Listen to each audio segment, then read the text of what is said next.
Yeah, I started idolizing a TV weatherman called Tex Antoine.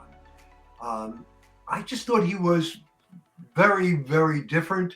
I went to the library. I started getting books. I was a teenager, wondering how he was able to do weather forecasting. And at that point, I started my own dial up weather service phone service. And of course, I decided that once I get out of high school, I am going to college and I am going to become a meteorologist. Well, it took a while, but I did it.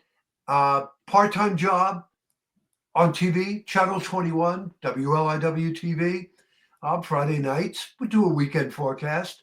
Another station opened up on Long Island, a TV station, and I was hired full time, 2 years or so, and then it went bankrupt. It really went bust. After that, I started my own weather service, a private weather service. We called it Metro Weather Service. And it too started really down on the ground. And it took years to build it up. But that's what I did. I built it up on radio, more and more radio. And then we started really diversifying.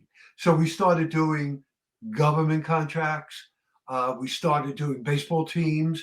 We were doing forensic meteorology, where they need the weather information to back them up in the event of legal claims or insurance claims. So we got into all of that, and it was a lot of fun, especially at the beginning. But as you start getting into business, it really gets more serious because now you have uh, accounting, you have marketing, publicity.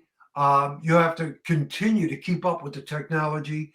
So it was, let's put it this way, I could not have asked for anything more in my lifetime. Most people settle for second best because they can't achieve what they really want as number one. This was my number one desire. And I was able to attain, fulfill it, and I don't regret a single day, even though there was a lot of abuse along the way.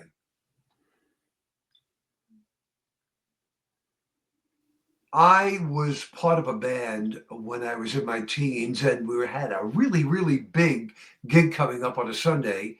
And I really wasn't interested in weather at all at this point, but I tuned in to this guy called Tex Antoine, and he was talking about the weather on Sunday and said that the government was forecasting a chance of flurries. But he said, don't put away that shovel because it could be a lot more. That really got me nervous. But in any event, he turned out to be right because we really did get a big snowstorm. And then I wondered, how did he know that? Took myself to the library.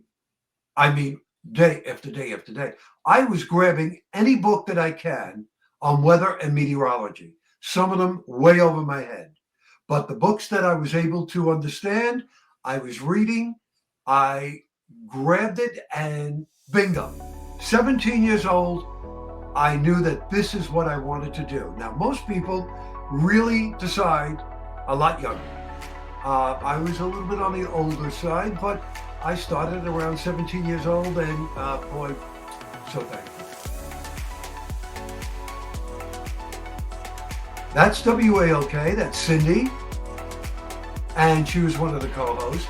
I worked for the Newsday channel. That was some of the publicity that they used to put in their paper. That didn't last too long, but I did the weather for them. I was, I had a face for radio, unfortunately, and I think that's why I stayed in radio. I love radio, and I would have it no other way.